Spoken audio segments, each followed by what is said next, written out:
बिस्मिल्लाहिर्रहमानिर्रहीम, अस्सलाम वालेकुम। सच न्यूज पर आप देख रहे हैं प्रोग्राम आज के अखबार और मैं हूं आपके साथ काशिफ रजा। राना दिल की मौजूदगी में चंद रोज के लिए इस प्रोग्राम की मेजबानी के फराइज मुझे सौंपे गए हैं। हम बात करेंगे मुल्की सियासत के हवाले से, क्योंकि अखबार की सुर्खियों की जीनत बनी है नवाज शरीफ के बयान, जबकि गुज़िश्ता रोज वजीर इत्तला शिबली फराज की जानिब से भी बयान दिए गए थे। हुकूमत में क्या होने जा रहा है, अपोजिशन क्या करने जा रही है। खासतौर पर मौलाना फजलुर रहमान हमेशा से APC बुलाते आए हैं, लेकिन जो पाकिस्तान डेमोक्रेटिक मूवमेंट का आगाज होने जा रहा है, जिसकी सदारत मौलाना फजलुर रहमान कर रहे हैं, मौलाना फजलुर रहमान की सदारत में पाकिस्तान पीपल्स पार्टी को या पाकिस्तान मुस्लिम लीग नवाज को फायदा होगा या नुकसान होगा कि ऑपोजिशन इस पोजीशन में है कि हुकूमत को टफ टाइम दे सके। और खासतौर पर जो शेख रशीद साहब बड़े बड़े दावे करते नजर आते हैं कि शीन नून से अलग होने जा रही है या नून शीन से अलग हो जाएगी और मुस्लिम लीग नून में धड़ेबंदी वाज़ेह हो गई है, क्या ऐसा है? इस पर बात करेंगे और उसके बाद हम अमन मुआहदे के हवाले से भी बात करेंगे, अफगानिस्तान अमन अमल के हवाले से, और प्रोग्राम के आखिरी हिस्से में कुछ टूरिज्म के हवाले से बात होगी, क्योंकि वजीर आला पंजाब उस्मान बुज़दार ने टूरिज्म ऐप का इफ्तिताह कर दिया और दीगर खबरें जो अखबार में सुर्खियों की जीनत बनी है वो भी जेर बहस आएंगी, क्योंकि स्टूडियोज में मुझे ज्वाइन किया इश्तियाक अहमद अब्बासी साहब ने, जो कि सीनियर जर्नलिस्ट हैं, सीनियर सहाफी हैं। बहुत शुक्रिया इश्तियाक साहब आपके वक्त का। इश्तियाक साहब, सबसे पहले तो आपसे आपकी ही राय जानना चाहूंगा, इस वक्त मुल्की सियासत किस नहज पर है?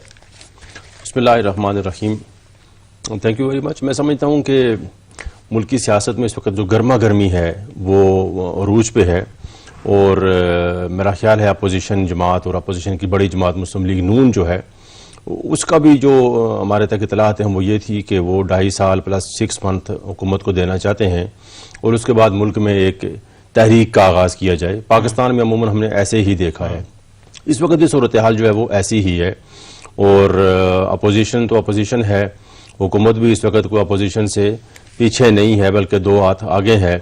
बयानात अगर आप देखें, मामलात देखें, तो सियासी कशमकश जो है वो इस वक्त बहुत ज़्यादा तो नहीं है, लेकिन हम देख रहे हैं कि ये सियासी कशमकश जो है ये फिर आगे बढ़ेगी और खुदा न ख्वास्ता ये सियासी अदम इस्तेहकाम की तरफ भी जा सकती है।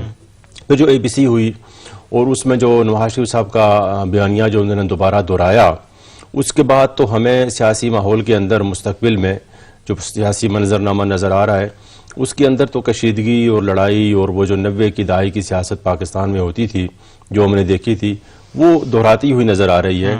और मेरा ख्याल है कि 2021 साल जो है वो हमें सियासी रस्साकशी कह लें या सियासी अदम इस्तेहकाम कह लें, उस हवाले से एक साल नज़र आएगा। और दूसरी बात यह है कि ये कोई अच्छी बात भी नहीं है कि मुल्क को इस वक्त मुआशी इस्तेहकाम की ज़रूरत है, और बजाय कि हम मुल्क को मुआशी इस्तेहकाम की तरफ लेकर जाएँ, हम मुल्क को सियासी अदम इस्तेहकाम की तरफ लेकर जा रहे हैं। देखिए, इस वक्त मुल्क के अंदर महंगाई जो है वो अपने उरूज पर है और ज़रूरियात ज़िंदगी की तमाम अशिया जो पहले से महंगी थी उनकी कीमतों में रोज़ बरोज़ इजाफा हो रहा है। इस पर मैं आता हूँ, मुआशी इस्तेहकाम पर भी हम इस पर भी बात करेंगे कि अवाम के मफाद के लिए महंगाई के खात्मे के लिए क्या किया जा सकता है। फिलहाल अगर पॉलिटिकल इंस्टेबिलिटी की बात करें, अभी पिछले हफ्ते जितनी भी अहम डेवलपमेंट्स हुई, खासतौर पर जो मुलाकातों का सिलसिला चला, उसके बाद हुकूमत की तरफ से डिफरेंट तरह के बयान सामने आए, अपोजिशन की तरफ से बयान दिए गए कि मुलाकात करने में कोई हर्ज नहीं है। उसके बाद 20 सितंबर को जो APC हुई थी, उन सिलसिलों के बाद लगने ये लगा कि शायद APC की अहमियत खत्म हो गई है। APC में जो तमाम तरह एजेंडा, जो तमाम तरह एक्शन प्लान्स तय किए गए थे, उनकी जो अहमियत है वो हवा में तहलील हो गई है। फिर ऐसा नहीं है, इसका मतलब ऑपोजिशन का एक्शन प्लान उतना ही तगड़ा है, वो हुकूमत को उसी तरह से ही टफ टाइम देगी। देखिए, एक बात तो यह है कि इस वक्त जो अपोजिशन है बड़ी मजबूत अपोजिशन है, और अददी एतबार से भी अवान ज़ेरी के अंदर, कौमी असम्बली के अंदर भी अपोजिशन बड़ी मजबूत है, और जो अददी फिगर है पार्लियामेंट के अंदर जो कायदे अवान के पास होता है उसमें और अपोजिशन के मजमूई वोट्स में कोई बहुत ज़्यादा फ़र्क नहीं है। पहली बात तो ये है, चंद वोट्स का फ़र्क है। दूसरी बात यह है कि अपोजिशन, देखिए अपोजिशन जो होती है वो किस पे की जाती है? अपोजिशन इशूज़ पे सियासत करती है, अपोजिशन मसाइल पे सियासत करती है, और बदकिस्मती से इस वक्त अगर मुल्क में हम ये ज़रूर कहेंगे कि इस वक्त मुल्क में अमन व अमान की सूरत हाल तसल्ली बख्श है, दहशत गर्दी के अफरेब से पाकिस्तान बड़ी हद तक बाहर आ चुका है, वो मसाइल नहीं है। लेकिन महंगाई इस वक्त एक बहुत बड़ा मसला है, और महंगाई एक इतना बड़ा मसला है कि इस पे अपोजिशन, मैं समझता हूँ कि अपोजिशन भी वो किरदार अदा नहीं कर पा रही जो उसको करना चाहिए। और अगर यहाँ पर कोई मुअस्सर अपोजिशन हो और कोई मुअस्सर अंदाज में कोई तहरीक हुकूमत के खिलाफ अगर इस वक्त चलाई जाए, तो अवाम को इस बात से सरोकार नहीं होगा कि अपोजिशन की उस तहरीक को लीड करने वाला कौन है, उनके सियासी मकासद क्या हैं। अवाम महंगाई के मारे, अवाम बेरोज़गारी के मारे, अवाम दीगर मसाइल के मारे लोग बाहर निकलेंगे।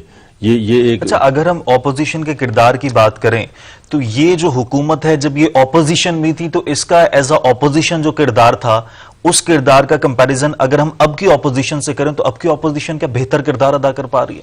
अब की देखिए उस वक्त जो अपोजिशन थी वो बड़ी जारहाना अपोजिशन थी और खान साहब ने सच्ची बात है कि पहले 6 माह तो वो खामोश रहे 2013 के इलेक्शन के बाद, लेकिन जब उन्होंने 4 हल्के खोलने का मुतालबा किया तो वो 4 हल्के खोलने से लेकर पानामा केस का फैसला आने तक अपोजिशन पूरी तरह मुतहर्रिक रही और बाज़ ऐसे इशूज़ पर भी उस वक़्त के जो पीटीआई के कायद थे मौजूदा वज़ीर आज़म, उन्होंने ऐसे इशूज़ को भी हाईलाइट किया जो बड़ी मुश्किल से हाईलाइट होते हैं। बहरहाल उन्होंने एक जानदार अपोजिशन की, उसका मुल्क को फ़ायदा हुआ नहीं फ़ायदा हुआ, उनकी पार्टी को ज़रूर फ़ायदा हुआ, वो पार्टी इक़्तिदार के अंदर आ गई।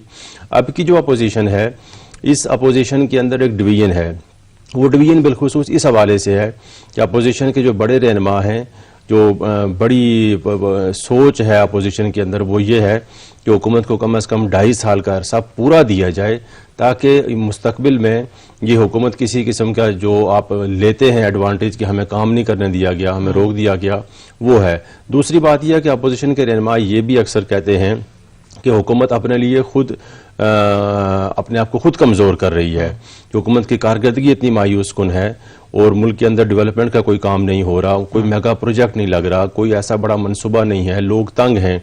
तो हम जब अपोजिशन हुकूमत अपने आप को खुद कमज़ोर कर रही है तो फिर अपोजिशन क्यों एक ऐसा किरदार अदा करे कि कल हुकूमत जो है वो एक सियासी हमदर्दियाँ समेटे कि जी हमें काम नहीं करने दिया गया। मेरा ख्याल है अपोजिशन की ये सोची समझी हिकमत अमली है कि हुकूमत को कम से कम 2.5 साल या 3 साल दिए जाएं ताकि कल ये अगले इलेक्शन में या किसी भी प्लेटफॉर्म पे ये ना कहा जा सके कि इमरान खान को काम नहीं करने दिया गया। फिर ये जो तमाम तर बात की जा रही है, रैलियां निकाली जाएंगी, मार्च होंगे, जनवरी में लॉन्ग मार्च होगा, 29 से मौलाना फजलुर रहमान ने बात की कि हम रैलियों का आगाज करेंगे, तो फिर इसका मतलब है कि वो बावर करवाना चाहते हैं सिर्फ हुकूमत को कि उनकी कारकर्दगी बेहतर नहीं है, उनका हुकूमत को गिराना बिल्कुल मकसद नहीं है। देखिए चूंकि सियासत है तो सियासत में हिकमत अमली के तहत आपने चलना होता है। यही अपोजिशन अगर 1.5 साल या 2 साल पहले रैलियां निकालती तो शायद इनको वो अवामी रिस्पांस ना मिलता जो अब मुतवक्के है, क्योंकि हुकूमत को 2.5 साल पूरे हो जाएंगे, 2 साल पूरे हो गए हैं, 2.5 साल अगर पूरे हो जाते हैं और 3 साल का टाइम उसका जब पूरा होने लगता है और अपोजिशन सड़कों पर आ जाए और हुकूमत की कारकर्दगी भी तसल्ली बख्श न हो तो मेरा ख्याल है अपोजिशन को ज़्यादा अवामी रिस्पांस मिलेगा। देखिए तहरीक का क्या मकसद होता है कि लोग बाहर निकलें, और बड़ी सी बड़ी तहरीक में अगर लोग बाहर ना निकलें तो वो तहरीक कामयाब नहीं होती, और अगर आप छोटे से इशू पे भी आवाम को बाहर निकालने में कामयाब हो जाएं तो आपको वो तहरीक भी कामयाब होती है, आपको उसका सियासी फ़ायदा भी होती है। तो अपोजिशन जो है मैं समझता हूँ कि वो इस लिहाज से तो शायद ठीक नहीं है कि लोग इस वक्त परेशान हाल हैं, लोग महंगाई से तंग हैं, लेकिन अपोजिशन जो है वो एक हिकमत अमली के तहत चल रही है। शायद ये कोई बहुत ज़्यादा अवामी सियासत नहीं है या अवामी खिदमत नहीं है, लेकिन अपोजिशन की अपनी एक हिकमत अमली है जो ये है कि इमरान खान को वो इतना टाइम ज़रूर दे दें कि उस टाइम के बाद वो आइंदा इलेक्शन में ये ना कह सकें कि मुझे पूरा मौका नहीं मिला और मुझे पूरा वक्त नहीं मिला, वरना मैं मुल्क की तकदीर बदल देता जो उनके अवामी दावे थे। ये एपीसी पहली बार नहीं हुई है, ये तहरीक की बात पहली बार नहीं हो रही इस दौरे हुकूमत में। इससे पहले बिलावल भुट्टो ने भी मार्च किया था, आपने ट्रेन मार्च का जिक्र सुना, इससे पहले भी मार्च होते रहे, तब ये जिक्र किया जाता था, हम यही शोज में बैठकर ये बात करते थे कि केसेस का शिकंजा सख्त है, एहतसाब का अमल तेज हो चुका है। इस वजह से सिर्फ अवाम को बावर करवाने के लिए अवाम को इस्तेमाल करके महंगाई का नारा बुलंद कर ये हुकूमत को टफ टाइम देना चाहते हैं। तो क्या अभी भी ऐसा ही है, सिर्फ ये महंगाई और हुकूमत की कारकर्दगी को बुनियाद बनाएंगे लेकिन जाती मफादात वाबस्ता है? देखिए मेरा ख्याल अब ऐसा नहीं है। जो आपने एहतसाब के शिकंजे की बात की, सच्ची बात है कि वो अब कमज़ोर पड़ चुका है। अगरचे बयानात की हद तक तो आप अगर रोज़ाना 4 बयानात वज़रा दागेंगे तो ऐसा लगेगा जैसे एहतसाब का बहुत बड़ा एक यहाँ पे मरहला शुरू होने वाला है। लेकिन चूँकि 2.5 साल में हम देख चुके हैं कि जो एहतसाब का अमल था उसका कोई रिज़ल्ट नहीं निकला, और उस सारी जो एहतसाबी शिकंजा था उससे अवाम को कोई अल्टीमेटली फ़ायदा नहीं हुआ। और वो जो कहा जाता था कि 1000 अरब वहाँ पड़े हुए हैं, 500 अरब वहाँ पड़े हुए हैं, वो लेके आएंगे, ये लेके आएंगे और जायदादें जब्त करेंगे, कुछ भी नहीं हुआ। और एहतसाब अदालतों से सज़ा पाने वाले बहुत सारे लोग जो थे, बड़े लोग भी थे और कुछ और लोग भी थे, उन सबको हाई कोर्ट से रिलीफ मिल चुका है, वो ज़मानतों पे हैं। सो एहतसाब का जो नारा है वो तो पाकिस्तान में लग रहा है जब से एहतसाब ब्यूरो का क़याम अमल में लाया गया जनरल मुशर्रफ के दौर में, उससे लेके अब तक। लेकिन मैं समझता हूँ कि एहतसाब का शिकंजा कमज़ोर पड़ चुका है और जो रायामा है इस एहतसाबी अमल के बारे में वो भी को बहुत ज़्यादा पॉजिटिव अब नहीं रही। और मैं समझता हूँ कि ये बड़ी हैरान कुन पॉलिसी है इदारों की भी और एहतसाब करने वालों की भी कि आप कोई भी सियासी रहनुमा कोई भी एक्टिविटी करे तो उसको 2 दिन के बाद नोटिस मिल जाता है। तो मैं ये समझता हूँ कि इस तरीक़ाकार से उस अदारे की जो साख है मुतासर होती है और वो जो नोटिस है फिर उसको भी लोग मशकूक अंदाज से देखते हैं कि मैंने आज हुकूमत के खिलाफ कोई बयान दिया तो कल मुझे नोटिस मिल गया।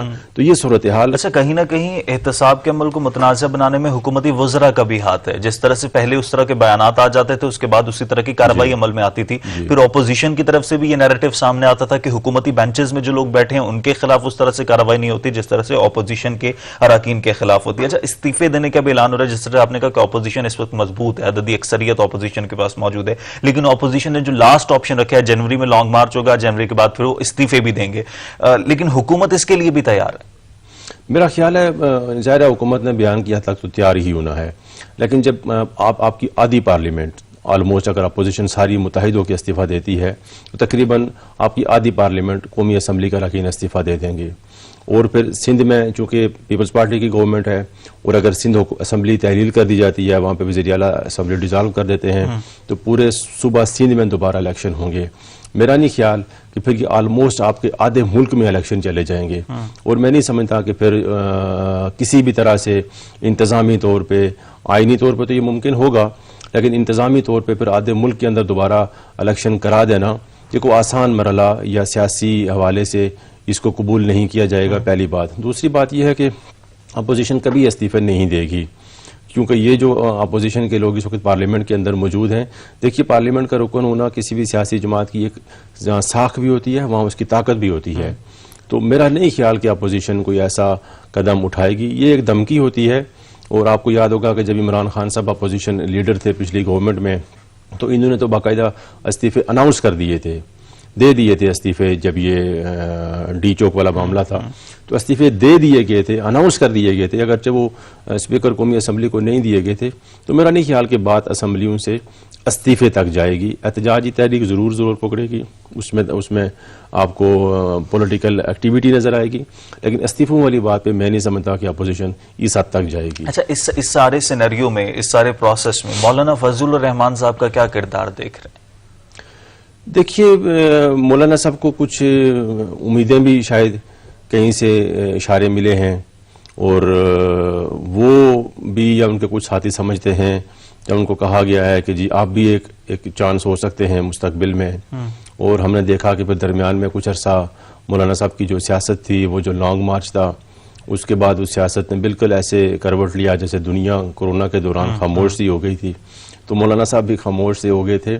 तो मौलाना साहब बड़ी गहरी सियासत करते हैं, बारीक बीनी से वो सियासत करते हैं और अपने इंटरेस्ट को और मामलात को वो देख के सियासत करते हैं। और सियासी हवाले से उनकी एक मंजी हुई सियासी हिकमत अमली तो होती है। दूसरी बात देखिए, अपोजिशन भी जो है वो ये लोग भी पहले भी बड़ी दफ़ा इकट्ठे हो चुके हैं और कोई बहीद नहीं कि आइंदा किसी ऐसे स्टेज पे आप देखें कि अपोजिशन की कोई एक पार्टी अलग लाइन ले ले, दूसरी पार्टी अलग लाइन ले ले। सेनेट के इलेक्शन भी आने वाले हैं, वहाँ भी बार्गेनिंग होती है। तो इसमें कोई दो राय नहीं हो सकती कि शायद कोई एक बड़ी पार्टी सेनेट इलेक्शन के दौरान कोई बार्गेन करके या कोई एडवांटेज हासिल करके वो दूसरी लाइन इख्तियार कर ले। मेरा ख्याल है ये इसी तरह चलता रहेगा और अपोजिशन में वक्ती इत्तेहाद तो नज़र आ रहा है, लेकिन फिर वो अपने अपने इंटरेस्ट देख के अपोजिशन की पार्टियां भी कई दफा एक दूसरे को धोखा दे जाती हैं। ये सियासत ही है कि इससे पहले जिस तरह के बयान आते थे बेनज़ीर भुट्टो साहबा के हवाले से, फिर मुस्लिम लीग नून पीपल्स पार्टी के हवाले से बयान देती थी, पीपल्स पार्टी नून लीग के हवाले से बयान देती थी, तो क्या इसको फिर हम सियासत ही कह सकते हैं कि वो जो माजी के हरीफ थे आज मिल बैठे हैं? देखिए, ये सियासी रहनुमाओं की या सियासी पार्टियों की किसी हद तक ज़रूरत भी होती है और बड़ी हद तक ज़रूरत भी होती है, और मैं समझता हूँ कि इसमें कोई गलत भी नहीं है। अगर अपोजिशन जमातें जो हैं वो माजी में लड़ती रही हैं और आज वो किसी जगह पे इकट्ठी होती हैं, तो मेरा ख्याल है ये एक पार्लिमानी निज़ाम सियासत जो है उसकी एक खूबसूरती भी है, और पूरी दुनिया में शायद ऐसे ही होता है, ऐसे ही चलता है। इसमें कोई बहुत गलत बात नहीं है। और हम देखते हैं कि इस वक्त जब नवाज शरीफ की गवर्नमेंट थी तो उस वक्त की जो अपोजिशन पार्टियां थीं उनके जब इजलास हुआ करते थे, आज अगर हम देखें तो वहाँ पे इमरान खान साहब भी नज़र आते थे, और अपोजिशन की एक ज़ुबान होती थी, और अपोजिशन की जो डिमांड्स होती थी उनमें खान साहब की डिमांड्स भी शामिल होती थी। तो आज खान साहब इक़्तिदार में हैं, और वो उस वक्त की जो अपोजिशन की बाकी पार्टियां थी वो आज नून लीग के साथ हैं, उस वक्त नून लीग इक़्तिदार में थी। तो ये जो इक़्तिदार की गुलाम गर्दिशों का खेल है पाकिस्तान के अंदर, ये चलता रहेगा, और मेरा ख्याल है इसमें इसने इसी तरह चलना है जब तक पार्लिमानी फॉर्म ऑफ गवर्नमेंट मुल्क के अंदर मौजूद है। अच्छा, पीडीसी पाकिस्तान डेमोक्रेटिक मूवमेंट जो भी शुरू की है, फजलुर रहमान की सदारत में इस मूवमेंट का होना पाकिस्तान पीपल्स पार्टी और पाकिस्तान मुस्लिम लीग नवाज को फायदा देगा या नुकसान देगा? मेरा ख्याल है फ़ायदा देगा। फ़ायदा वो इस तरह देगा कि मौलाना की एक ऐसी शख्सियत है कि जिस पर अभी तक और माजी में भी हमने देखा कि वो दोनों हुकूमतों के अलायंस रहे हैं, बल्कि वो तो फौजी मार्शल्ला के भी बड़े अलायंस रहे हैं, और सबसे बड़े अलायंस जनरल मुशर्रफ गवर्नमेंट के वही थे।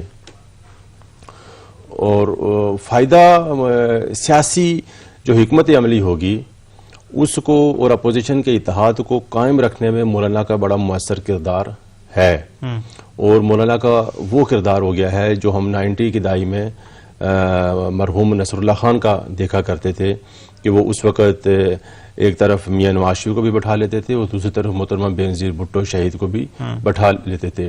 तो मौलाना का उस टाइप का एक वो किरदार है। अपोजिशन को ये फ़ायदा होगा कि अगर अपोजिशन यूनाइट रहना चाहे और उनके दरमियान कोई दरार आ जाए या डालने की कोशिश की जाए, तो वहाँ पे मौलाना एक बड़ा मुअस्सर और पुल का किरदार अदा करने की पोजीशन में होंगे। तो जो एहतजाजी तहरीक होगी उसमें चूँकि पीपल्स पार्टी और नून लीग तो अमली तौर पर शरीक होंगे, मौलाना का चूँकि अपना एक वोट बैंक है और एक बहुत बड़ा स्कूल ऑफ थाट जो है वो मौलाना के साथ है, बड़े अरसे से है, और वो मौलाना के साथ मौजूद है। और एक ऐसा स्कूल ऑफ थाट जो मौलाना मुफ्ती मेमून जो इनके वालिद थे उस वक्त से मौलाना के साथ चला आ रहा है, जिसका बहुत बड़ा वोट बैंक केपी के अंदर मौजूद है, बहुत बड़ा वोट बैंक सिंध के अंदर मौजूद है। तो मौलाना अगर उस वोट बैंक को किसी एहतजाजी तहरीक के लिए भी निकाल लाते हैं और नून लीग और पीपल्स पार्टी भी अपने वोटर्स को बाहर निकालते हैं और अवाम भी किसी हद तक महंगाई की वजह से बाहर आते हैं, तो फिर हुकूमत को एक बहुत बड़ी एहतजाजी तहरीक का सामना करना पड़ सकता है। अच्छा, नवाज शरीफ साहब अब बरतानिया लंदन में बैठ के उन्होंने एपीसी में शिरकत भी की। उस हवाले से हुकूमत ने भी कहा कि पैमरा के तमाम तर प्लान को इस्तेमाल किया जाएगा, पैमरा के ऑप्शन को इस्तेमाल किया जाएगा। नवाज शरीफ साहब क्या आप वापस नहीं आने का सोच रहे, वहां से मुतहर्रिक हो गए हैं सियासत में, वहां से बैठकर तमाम तर चीजें अभी तक लग ऐसे ही रहा है कि वो वहाँ से बैठकर सियासत करेंगे और शायद उनको ये सियासत सूट भी करेगी किसी हद तक। देखिए, पाकिस्तान में आप सियासी तारीख अगर देखें तो हमारी सियासी तारीख को बहुत ज़्यादा शानदार और जानदार तो नहीं है, लेकिन ऐसे मराहिल से हमारा मुल्क गुजरा है कि बाहर से बैठ के सियासत की गई, बड़ी मुतहर्रिक सियासत की गई और पार्टी पे कंट्रोल भी रखा गया, सारी चीज़ें भी की गई। तो मेरा ख्याल है कि फौरी तौर पे तो मियां नवाज शरीफ के वापस आने का कोई इम्कान नज़र नहीं आता। बिलखुसूस जो उन्होंने तकरीर की एपीसी में, उससे तो जो एक हमें खामोशी नज़र आ रही थी नून लीग के बयानिया के अंदर, और महसूस हो रहा था कि शायद नून लीग ने अपने मौक़िफ़ में तब्दीली लाई है, तो वो चीज़ भी हमें बिल्कुल ख़त्म नज़र आई। और फिर कल जैसे मियां शहबाज शरीफ ने भी कहा कि मैं अपने भाई की जो तकरीर है उसको पूरी तरह ऑन करता हूँ, और अपोजिशन की तमाम जमातें जो उस एपीसी में शरीक थीं उनमें से भी उनकी किसी जूनियर क़यादत ने भी उस तकरीर से इख्तलाफ नहीं किया। तो मेरा ये ख्याल है कि मियां साहब बाहर बैठ के इस तरह की मज़ीद प्रेस कॉन्फ्रेंसेस करेंगे, मीडिया टॉक करेंगे और एक प्रेशर वो बिल्ड करने की कोशिश करेंगे, और ये एक सियासी हिकमत अमली के तहत उसमें उन्हें कामयाबी कितनी होती है, नाकामी कितनी होती है, लेकिन ये एक हकीकत है कि उन्होंने अपना मौक़िफ़ दोबारा पेश करके सियासी माहौल को बड़ा गर्मा दिया है। तो क्या फिर एक बार फिर से माजी की रिवायत फिर से रिपीट होने जा रही है? जिस तरह से आपने भी जिक्र किया कि माजी में भी एमक्यूएम का जो तमाम तर प्रोसेस था वो लंदन से चलता था, एमक्यूएम का बयानिया वहीं से ड्राइव होता था, तो क्या अब नून लीग का बयानिया भी लंदन से ड्राइव होगा? अभी तक तो ऐसे ही लग रहा है, अभी तक तो ऐसे ही लग रहा है। और पाकिस्तान की सियासत में कुछ भी बहीद नहीं होता। उन्हें सूट करता है कि वो वहाँ बैठकर सियासत करें और यहाँ पर अवामी सियासत जो है वो मरियम करें और शहबाज शरीफ करें। और मरियम को जाहिर है वो उनका वोट, लेकिन क्या मरियम नवाज की अभी भी पार्टी में वो अहमियत उसी तरह बरकरार है जिस तरह से पहले थी? देखिए, उनकी अहमियत को मैं सच्ची बात है कम नहीं किया जा सकता। बरसगीर की सियासत का ये एक आप रवायत है कि यहाँ पे वोटर जो है वो शख्सियत के गिर्द रहता है और वो शख्सियत को नहीं छोड़ता, चाहे उसकी कोई भी वजह हो। तो वो चूँकि नवाज शरीफ की साहबजादी हैं और वोट बैंक नून का जो है वो नवाज शरीफ के साथ है, तो ये जो एक बरसगीर की सियासत का खास माइंडसेट है, इसका भरपूर फ़ायदा मरियम नवाज को पहुंच रहा है और उन्हें पता है कि ये फ़ायदा मेरे साथ रहेगा, चाहे उनकी ज़ाती हैसियत में उनकी सियासी कायदाना सलाहियतें हूँ या ना हूँ। ये एक सब कॉन्टिनेंट की सियासत है कि वोटर जो है वो शख्सियत के साथ रहता है और फिर आगे भी चलता है। भुट्टो फैमिली आप देख लें, मियाँ साहब देख लें, और इंडिया में आप इंदिरा गांधी फैमिली का देख लें। इश्ताक अहमद अब्बासी साहब स्टूडियोज में मौजूद हैं, पॉलिटिकल सिनेरियो के हवाले से बात करें। ब्रेक लेंगे, ब्रेक के बाद वापस आएंगे और दीगर अमूर भी ज़ेरे बहस आएंगे। हमारे साथ रहिएगा।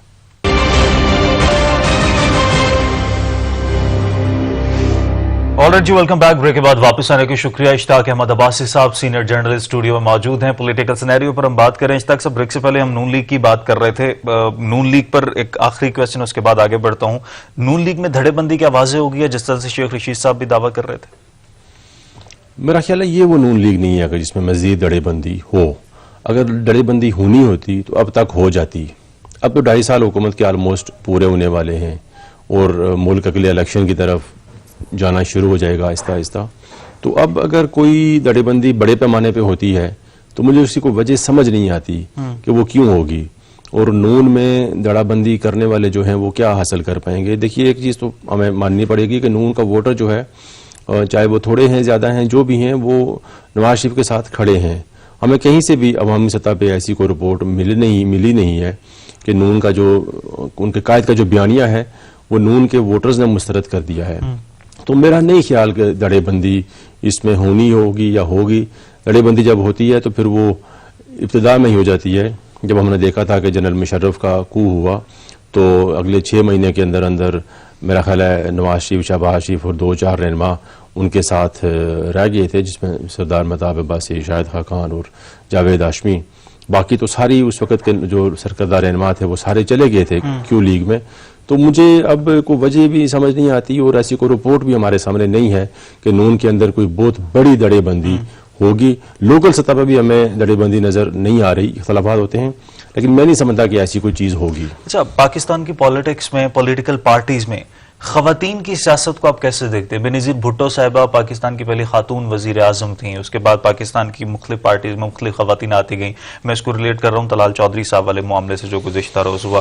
पॉलिटिकल पार्टीज में खवातीन की सियासत को किस तरह? देखिए, इसकी 2 चीज़ें हैं। पहली बात तो ये है कि एक तो पॉलिटिकल सियासत, जैसे आपने मोहतरमा का नाम लिया, तो मोहतरमा एक इलेक्शन जीत के वो पार्लियामेंट में आती थी और एक बहुत बड़ी पार्टी को वो लीड करती थी। जुल्फकार अली भुट्टो की वो साहबजादी थी, तो उनका एक बहुत बड़ा पॉलिटिकल वॉल्यूम था, वोट बैंक था, उसको वो लेकर चलती थी। जब ये जनरल मुशर्रफ की गवर्नमेंट में 33% नुमाइंदगी देने का फैसला हुआ कि हर सूरत की नुमाइंदगी पार्लियामेंट में खवातीन को दी जाएगी, तो ये एक बहुत बड़ी तादाद थी। 33% बहुत बड़ा फिगर होता है किसी भी पार्लियामेंट के अंदर कि रिजर्व सीट्स पर खवातीन को आगे लाया जाए। तो वो जो रिजर्व सीट्स पर खवातीन को लाने का जो क्राइटेरिया है उसमें कोई आईनी और कानूनी बाइंडिंग नहीं थी। वो जो आपकी पॉलिटिकल पार्टीज थी उनको इख्तियार दे दिया गया कि वो जिस खातून को चाहे रिजर्व सीट्स पर ला सकते हैं, नेशनल असेंबली के अंदर और सूबाई असेंबली के अंदर भी। उसमें मैं किसी हवाले से कोई बात नहीं करना चाहता, और लेकिन एक बात जरूर है कि जो रिजर्व सीट्स पर आने वाली खवातीन हैं उनका कोई बहुत ज्यादा मुअस्सर किरदार हमने देखा नहीं है, क्योंकि एक तो वो वोट लेकर नहीं आती, उनका कोई हल्का नहीं होता, उन पे कोई वोटर्स का या अवाम का प्रेशर नहीं होता डिलीवर करने के हवाले से। तो उनकी तर्ज सियासत में, और जो इलेक्ट होकर खातून आती है उनके तर्ज सियासत में बड़ा फ़र्क होता है, वाज़िया फ़र्क होता है। और वैसे भी एक मुहावरा भी है कि आपको मुफ्त में कोई भी चीज़ मिल जाए आपको उसकी कदर व कीमत भी नहीं होती। मैं ये समझता हूँ कि जिस तरह सेनेट का एक इलेक्टोरल कॉलेज है और वहाँ पर अगर आप किसी को टिकट देते हैं कोई पार्टी, तो कम से कम एक क्राइटेरिया जो है उसको वो ज़रूर फिल करने की कोशिश करते हैं। 100% तो वहाँ भी नहीं होता, लेकिन एक बाइंडिंग मौजूद है कि टेक्नोक्रेट्स की सीट है, जर्नल है, दूसरी है, तीसरी है। इसी तरह जो रिजर्व सीट्स हैं ख़वातीन की, यहाँ भी कोई ऐसी बाइंडिंग होनी चाहिए कि जिन ख़वातीन को आप पार्लियामेंट के अंदर भेज रहे हैं वो किस शोबे की माहिर हैं और उनको किस बुनियाद पे पार्लियामेंट के अंदर बिठाया जा रहा है कि वो कानून साजी जैसा बड़ा काम सर अंजाम देंगी, तो उनकी जो प्रोफेशनल काबिलियत है वो क्या है और उनकी जो तालीमी काबिलियत है वो क्या है। यहाँ उस पर कंप्रोमाइज़ हो जाता है और कंप्रोमाइज़ हम देख रहे हैं। तो जब आप कंप्रोमाइज़ करके किसी को इतने बड़े ऐवान में आप भेज देते हैं तो फिर वहाँ से आपको बहुत ज़्यादा बेहतरी की तवक्को नहीं रखनी चाहिए।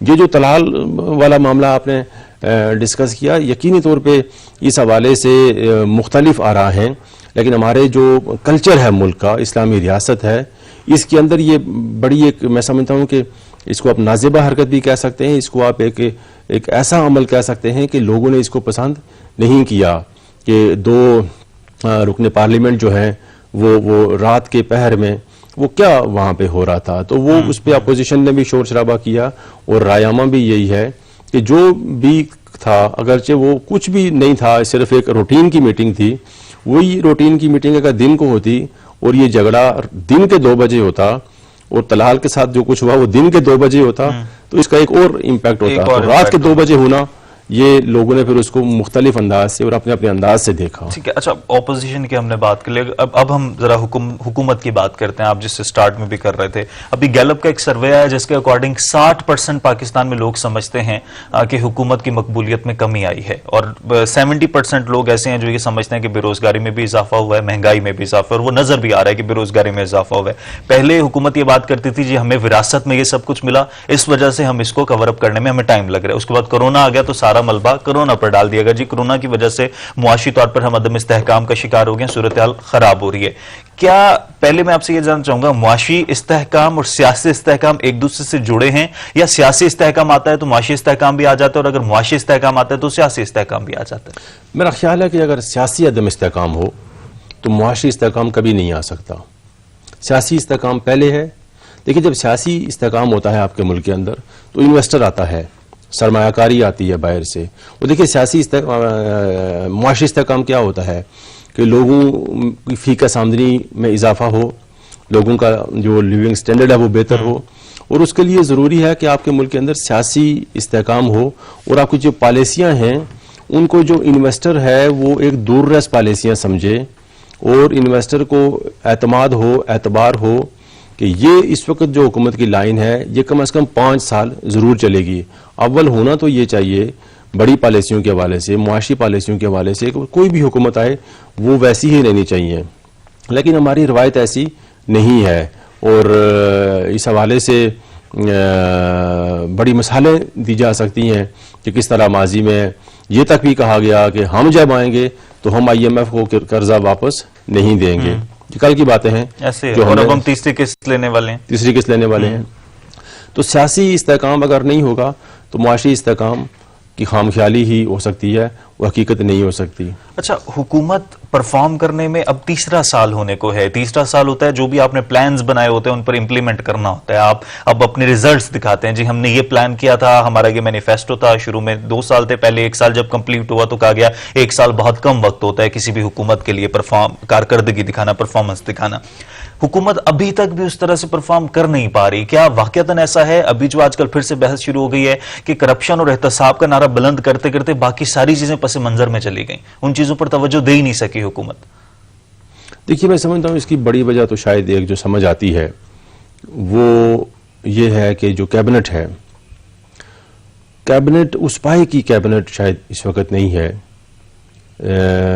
जिस पाए के या जिस सोच के तहत वज़ीर आज़म इमरान खान मौजूद हैं। मतलब वो उस विजन को समझते नहीं है, समझते नहीं है।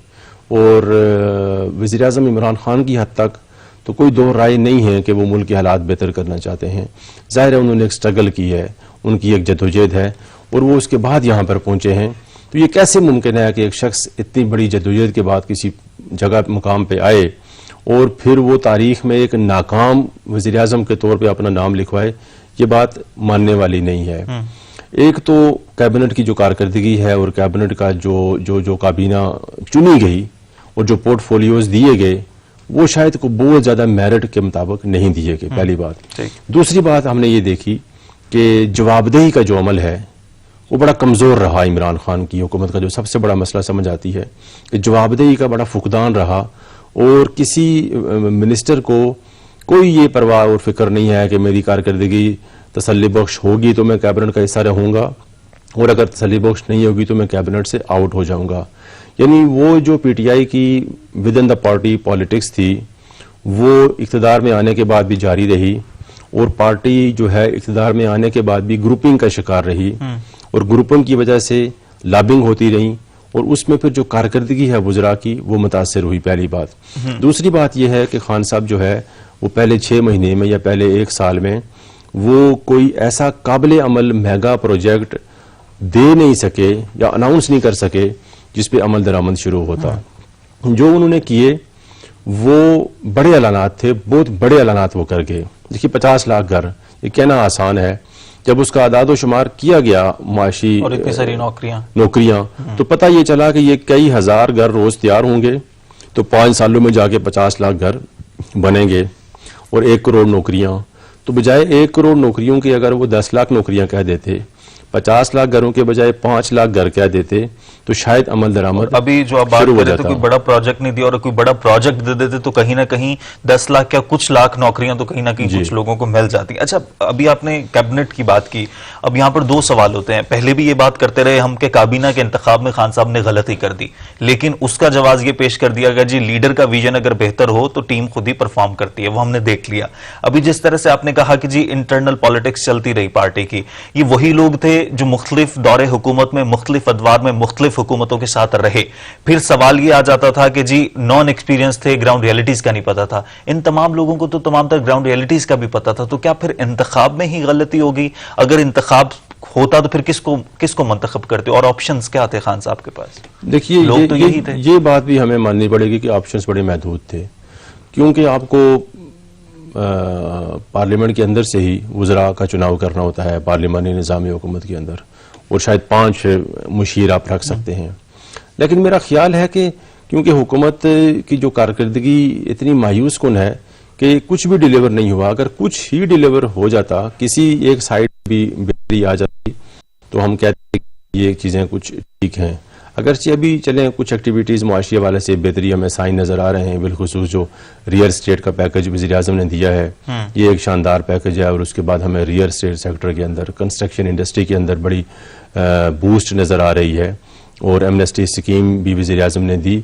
अब देखिए ये जो एमनेस्टी स्कीम वज़ीर-ए-आज़म ने दी, ये जो रियल स्टेट का पैकेज वज़ीर-ए-आज़म इमरान खान ने दिया, ये उन्होंने अपने दूसरे साल के एंड में आके दिया।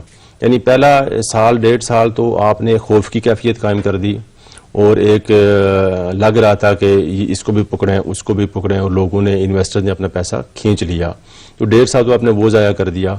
जो एमनेस्टी स्कीम और रियल स्टेट पैकेज आपने आके 2 साल के बाद दिया, ये अगर आप आके फौरी तौर पे अनाउंस करते तो आज तक उसके रिजल्ट आ चुके होते। तो ये पॉलिसी साजी होती है कि हमने किस वक्त क्या फैसला करना है, और इससे हमें एक अंदाजा होता है कि पॉलिसी साजी का कितना फुकदान है। कि 1.5 साल तक आपने लोगों को डराया कि पैसा निकालोगे, हम पूछेंगे कहाँ से आया, हम पकड़ लेंगे, ये एक्शन में आ जाएगा इदारा, फलां इदारा एक्शन में आ जाएगा। तो 1.5 साल के बाद आपने उन्हीं को एमनेस्टी स्कीम दे दी और उसके अच्छे रिजल्ट भी हैं। अभी जो CDA का एक्शन हुआ जो कि 10 बिलियन तक गया, तो ये एमनेस्टी स्कीम से ही लोगों ने फ़ायदा उठाया और इतना पैसा वो पाकिस्तान में इन्वेस्ट हुआ।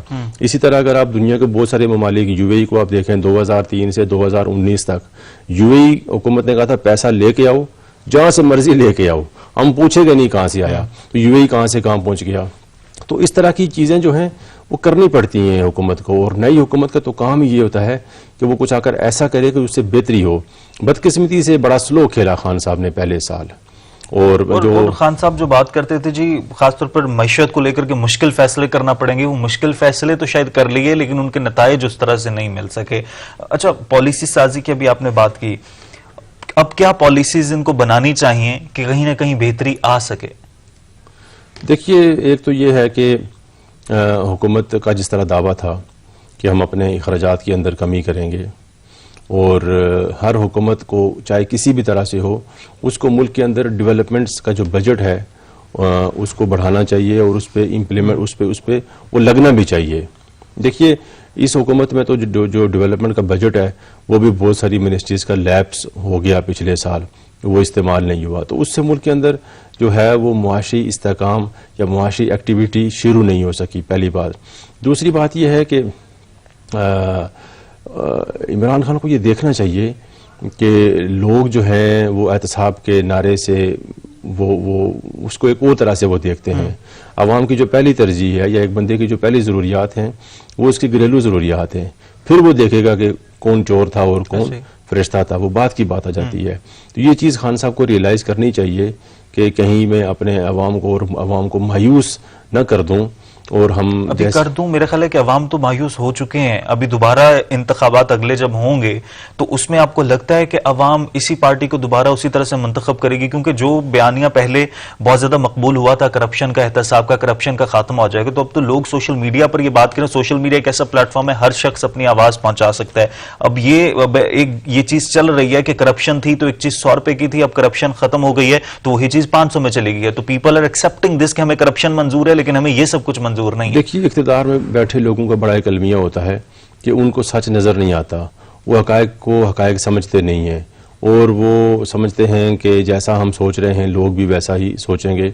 मेरा ख्याल है ऐसा होगा नहीं और अब मुमकिन भी नहीं है। तो इस चीज़ को खान साहब को रियलाइज़ ज़रूर करना चाहिए कि ये एहतसाब का जो नारा था इस पे अमल दरामद वो अदारों को छोड़ दें। और देखिए, अगर 5 साल में एहतसाब के इस अमल से भी कुछ ना निकले और जिन लोगों को चोर कहा गया, डाकू कहा गया, बहुत कुछ कहा गया, वो दोबारा आइंदा इलेक्शन में भी सामने आ जाएं और हुकूमत की कारकर्दगी भी मायूस कुन हो, तो फिर मुझे बताएं कि इमरान खान कहाँ खड़े होंगे कि वो किसी को सज़ा भी नहीं दिलवा सके, किसी पे करप्शन साबित भी नहीं हो सकी और हुकूमत 5 साल डिलीवर भी नहीं कर सकी। तो मेरा ख्याल है कि फिर ये 5 साल जो होंगे ये बड़ी ज़्यादती वाले साल होंगे कि आवाम को 5 सालों में कुछ भी नहीं मिला। डोमेस्टिकली अगर देखा जाए तो बहुत सारे मसाइल चल रहे हैं। इंटरनली पाकिस्तान को भी डेवलप होने की जरूरत है, स्ट्रांग होने की जरूरत है। बैरूनी चैलेंजेस भी बहुत सारे हैं। अगर हम अफगान अमन अमल की बात करें तो वजीर आजम की तरफ से भी बयान सामने आया कि अफगानिस्तान को दोबारा आलमी दहशतगर्दों की हमाज का बनता नहीं देख सकते। और अब अब्दुल्ला की क़यादत में अफगान वफ्द आज इस्लामाबाद भी पहुंचने वाला है।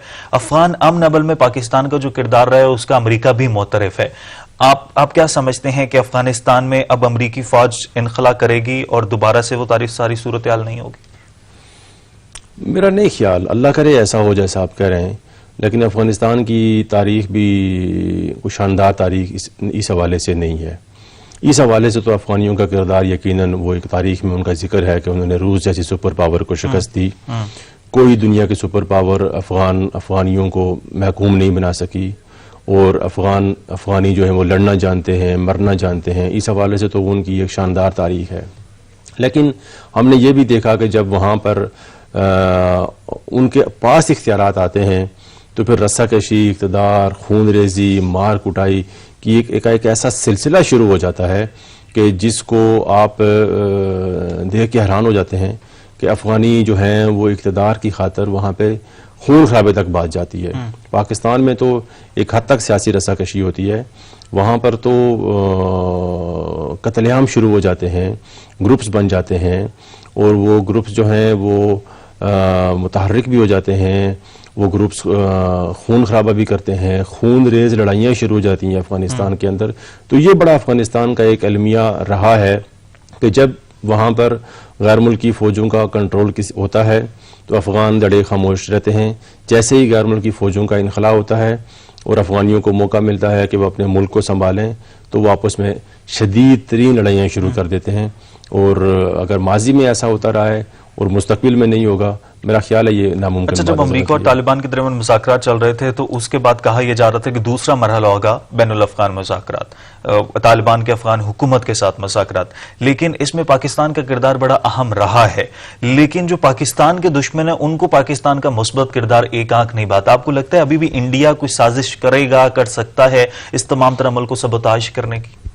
पूरी तरह से इंडिया तो कभी भी नहीं चाहेगा कि अफगानिस्तान में अमन आए और वो दौर वापस आए जब अफगानिस्तान में तालिबान हुकूमत थी। जब तालिबान हुकूमत थी अफगानिस्तान में तो हमारा पूरा बॉर्डर सेफ था और बड़े दोस्ताना और बरादराना ताल्लुकात पाकिस्तान और अफगानिस्तान के तालिबान हुकूमत के दौरान कायम हो गए थे और इंडिया की दाल वहाँ पर बिल्कुल नहीं गल रही थी।